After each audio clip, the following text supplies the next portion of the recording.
चला तर मंडळी, थंबनेलवरून तर लक्षात आलंच असेल की आजची रेसिपी खूपच युनिक असणार आहे, त्यामुळे व्हिडिओ शेवटपर्यंत बघा. तर त्यासाठी 1 वाटी बारीक रवा घ्यायचा आहे. इथे 1 वाटी आपण बारीक रवा घेतला, तो मिक्सरच्या भांड्यामध्ये टाकून घेऊया.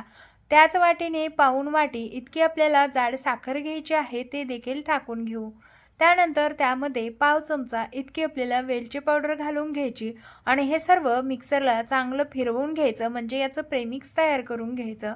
तर अगदी मैदा असतो ना, तशा प्रकारे आपल्याला हे बारीक करून घ्यायचं आहे. तुम्हाला इथे बोटावर घेऊन दाखवते, एवढ्या प्रमाणामध्ये ते आपल्याला बारीक वाटून घ्यायचं आहे.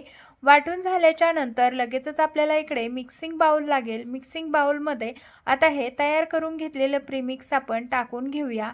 तर पहा, इथे आपण प्रीमिक्स बनवण्या अगोदरच साहित्य मोजून घेतले आणि जे साहित्य मोजून घेतलंय ना, ते प्रमाण या पदार्थासाठी अगदी परफेक्ट आहे. त्यामुळे आपल्याला प्रीमिक्स तयार करण्या अगोदरच मोजून घ्यायचं आहे. त्यानंतर त्याच वाटीने वितळवलेलं पाव वाटी इतकं तूप घालून घ्यायचं आहे. तूप कुठेही आपल्याला इथे गरम वापरायचं नाही. त्यानंतर 1 वाटी दूध घेतलेलं आहे, ते सुद्धा रूम टेम्परेचरचंच दूध इथे वापरायचं आहे. डायरेक्ट तुम्हाला फ्रीजमधून काढलेलं किंवा गरम दूध इथे वापरायचं नाही. त्यानंतर आपल्याला आता हे तूप, दूध व्यवस्थित असं या प्रीमिक्समध्ये मिक्स करून घ्यायचं आहे. तर तुम्हाला वाटत असेल की बाबा एवढं पातळ मिश्रण, मग याचं काय बनणार आहे? तर आपण यामध्ये आणखीन एक पीठ ॲड करणार आहोत, ते म्हणजे गव्हाचं पीठ. तर गव्हाच्या पिठामुळे हा पदार्थ आणखीनच पौष्टिक तयार होतो. त्यासाठी ज्या वाटीने सर्व साहित्य मोजलंय, त्याच वाटीने अर्धी वाटी इथे आपण पीठ हे मोजून साईडला ठेवलं होतं. ज्या वाटीने यामध्ये पीठ ॲड केलंय त्या वाटीने नाही, तर आपण ज्या सर्व जिन्नस ज्या वाटीने मोजल्यात ना, त्या वाटीने अर्धी वाटी इतकं आपण गव्हाचं पीठ घेतलेलं आहे. आता हे गव्हाचं पीठ देखील आपण या दुधामध्ये व प्रेमिक्समध्ये मिक्स करून घेतलं. व्यवस्थित मिक्स करून घ्यायचं आहे, कुठेही गाठ गुठळी त्यामध्ये राहायला नको. त्यानंतर झाकण ठेवून 20 मिनिटे आपल्याला हे भिजू द्यायचं आहे, म्हणजे त्यामधला रवा थोडाफार छान असा फुलला जाईल. त्यानंतर इकडे आपल्याला ज्या भांड्यामध्ये हा पदार्थ बेक करायचा आहे, त्या भांड्याला प्रीहीट होण्यासाठी ठेवायचं आहे. तर इथे मी मोठं पातेलं ठेवलंय, त्यामध्ये एक स्टँड ठेवलं आणि वरती झाकण ठेवून एकदम लो गॅसवरती आपल्याला भांडं प्रीहीट व्हायला ठेवायचं. म्हणजे प्रीहीट म्हणजे आतून त्याच्या उष्णता निर्माण होते. त्यानंतर इकडे मी टूटी फ्रुटी घेतलेली आहे, त्यामध्ये थोडंसं गव्हाचं पीठ घातलं. गव्हाचं पीठ किंवा मैदा इथे आपल्याला ह्या टूटी फ्रुटीला लावून घ्यायचं आहे, म्हणजे आपण जेव्हा या पदार्थावरती ही टूटी फ्रुटी टाकू तेव्हा ती तळाला जाऊन बसणार नाही. तर आत्तापर्यंत तुम्हाला माहीत नव्हतं की आज आपण काय बनवणार आहोत. तर आज आपण एकदम अँगर स्टाईल मस्त असा रव्याचा केक बनवतोय आणि हा रव्याचा केक इतका स्पॉन्जी, जाळीदार आणि चविष्ट रुचकर तयार होतो. त्याचबरोबर पौष्टिक देखील आहे, त्यामुळे मुलांना तुम्ही नक्कीच बनवून देऊ शकता. आता 20 मिनिटानंतर पीठ छान भिजले गेले. जर ज्या पातेल्यामध्ये भांड्यामध्ये तुम्हाला हा केक बेक करायचा आहे त्याला तेल किंवा तुपाने ग्रीस करून घ्या. त्यानंतर बटर पेपर घेतलाय. डबल सीटमध्ये बटर पेपर आपण इथे घेतलेला आहे कट करून, ज्यामुळे आपला केक जो आहे तो खालच्या साईडला जास्त ब्राऊन होणार नाही किंवा डार्क असा चॉकलेटी कलर येत नाही किंवा जास्त प्रमाणात बेक होत नाही. त्यासाठी डबल सीटमध्ये बटर पेपर इथे आपण वापरतोय. त्यानंतर पहा, बटर पेपरला सुद्धा तेल लावून घेतलं.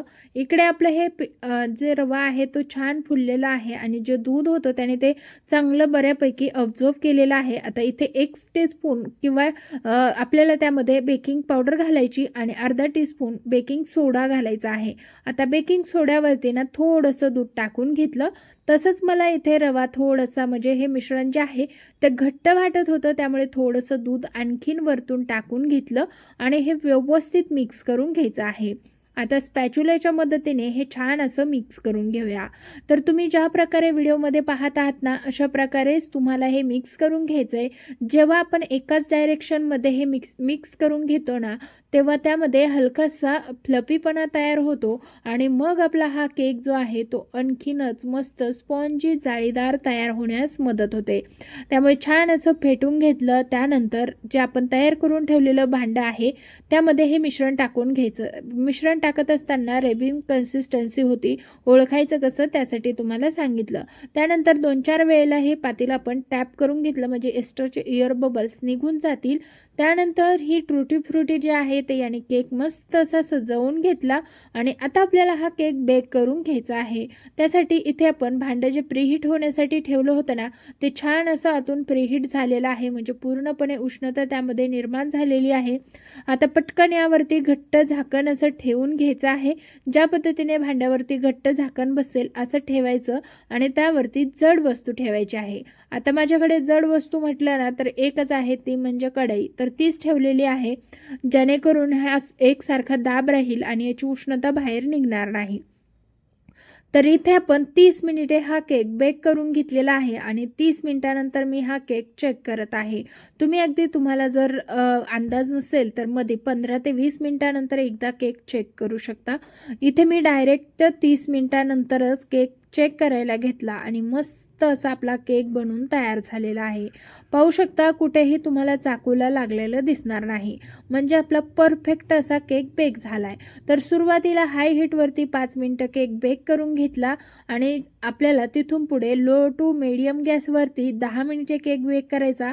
मध्येच पुन्हा 2-3 मिनिटे हाय हीटवरती बेक करायचा आणि पुन्हा वरचे राहिलेले जे काही 5-7 मिनिटं आहेत तो पुन्हा लो गॅसवरती करायचा. अशा पद्धतीने केक बेक केल्यास परफेक्ट बेक होतो, जास्त कलर डार्क होत नाही आणि केकला कलरही सुरेख येतो.